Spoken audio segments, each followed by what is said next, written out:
Hi, I'm Ben. Hi, I'm Claire. And we are Hi Jigs. And yes, again, we've got another really delicious gin to try, which Claire hasn't tried yet. Really beautiful bottle. So I was It's like a castle. Funny you should say that. So I was up in the northeast of England last week doing a concert in the beautiful Durham Cathedral.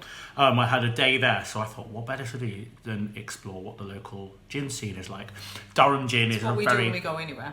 Basically, Durham gin is really, I think, quite well-known gin now. We'll do a thing on it because I think it's delicious. But so I went out searching for Durham gin, and as well, I found this beauty, Alnwick Gin.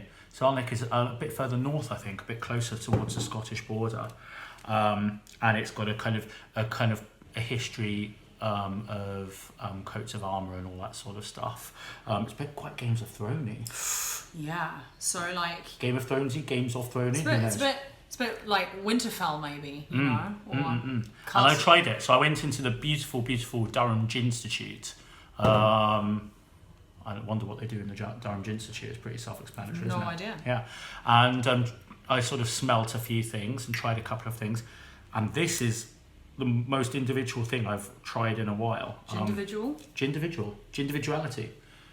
Lavender, rosehip, and fennel. Like, there are three things I think I would never want that in a glass until today. It's good, isn't it? Smells good. All right, let's get going with this taste. Shotters? Yes, please.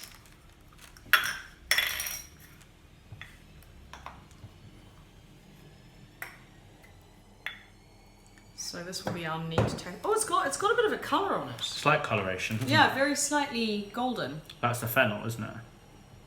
I'm not sure. You tell. That'd be the yeah, you can definitely smell the fennel. It's got that lovely very savoury note, which I thought you'd like. Yeah. Herbaceous, savoury.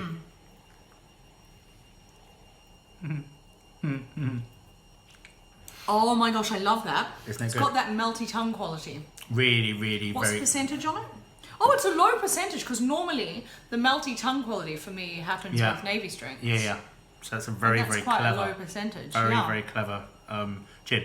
And I tried very it. savoury. I tried it and I was just like, oh my gosh, because where else? Like sadly, the spread of Alnwick Gin isn't quite. It's a new company. Isn't going to make it down south yet, although we hope. So why not bring it down whilst I could? It's beautiful. Yeah, it's really nice. That's like a dinner gin. Really silky. Yeah. Very silky. Shall we G&T Can we mix it up? Yeah, let's make a proper one. I mean, a tiny proper one for me. Because, well, I have to sing. You don't have to sing later, do you? No, I just got to get home. Okay, so I'm going to have like a half shot. I'll have the 1.5. And you can have 1.5. Well, about 4.5. Yeah, fine. And so what was the recommended garnish for this one? So there are different options. Basil, they suggest, grapefruit. It's an all-rounder because the botanicals are so diverse. It's a case of picking out one with your garnish. But we've gone for raspberries, which is one of the suggested options. And I guess that sort of links in quite well with the rosehip. I guess that would work. Bring and also out that it's nice, slight element with it. I'm going to crush mine on the way in, just. Oh, that's a good idea. Maybe shall I crush mine with the wrong end of the stick again? I think that because it is so savoury, normally I would think I'm going to put a raspberry in my gin. Oh, it's going to be too sweet. But I think with this gin it might work because you're like the most savoury palate ever, which is brilliant. Yeah. Speaking which of is weird because I love desserts. Whilst I love you talk, sweet I'm just going to go and things. turn up the sketch. Yeah, do. We've got the biggest burger in the world cooking. it is literally. Yeah, so it's funny because, you know, people describe themselves as I'm a sweet tooth or I'm not a sweet tooth. But I love sweet things. I love chocolate. I love desserts. Just not in your gin. But in my gin, I like savoury. I like my seaweedy gins. I like my sort of vegetal, herbaceous, savoury spiced sort of gins. Coastal gins. So never think, oh, I'm this sort of a palate, so I'm not going to like, or I am going to like this. Yeah, just try everything. Always experiment and try everything. There's no substitute for quality. Yeah, in the end. It's been a really interesting learning curve for me. Yeah. Right, let's try this. Yeah, that balances really nicely. And that's without any tonic yet. Okay. Yeah, I think the raspberry does work as a lovely balancing element, and the flavours go together. with that bit of. I feel like I always want to put rose petal with everything, like because I love it. Like, you know, if any of you want to send me like, you know, gifts, just send me rose petals, like because I'll dry them and use them in my gin garnishes. I feel like I really want to chuck something green in here as well. Mhm. You want to chuck samphire and everything, so.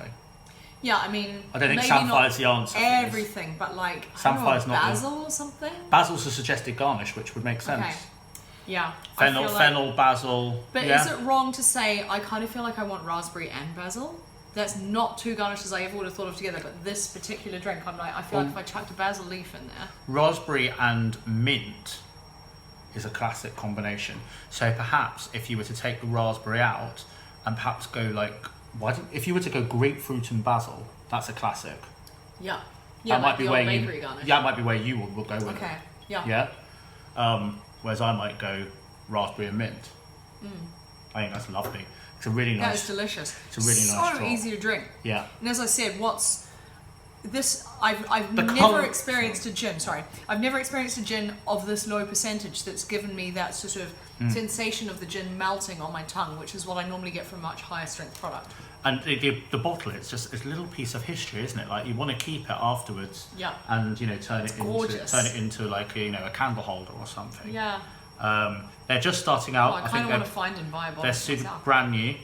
Well, next time I'm up north, I'll grab you one, or when you're there. But this is like this is pressed in metal as well to it, into the bottle. Amazing. It's really attention to detail.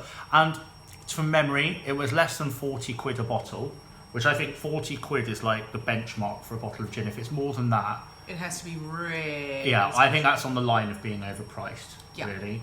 And I think this was 38.50 or something like that. Yeah. So for me, that's a reasonable price. Well, I will definitely be hunting some down and buying it at some point. If I'm paying less than 30 for a bottle of gin, I've slightly got my eyebrows raised, thinking, is this going to be good? But you know, that's snobby because you know you can find great bargains. Well, there's some, yeah. But you know this reeks of quality whilst being affordable. It's a classy product. Yeah. We love it. We love it. We love it. We love it. Love it. Love it. Love it. I want to move to Alnwick. Right. I can smell our garlicky bruschetta. And that's because it's on my fingers. Inside me. Oh God. Okay. Right. Cheers. Cheers.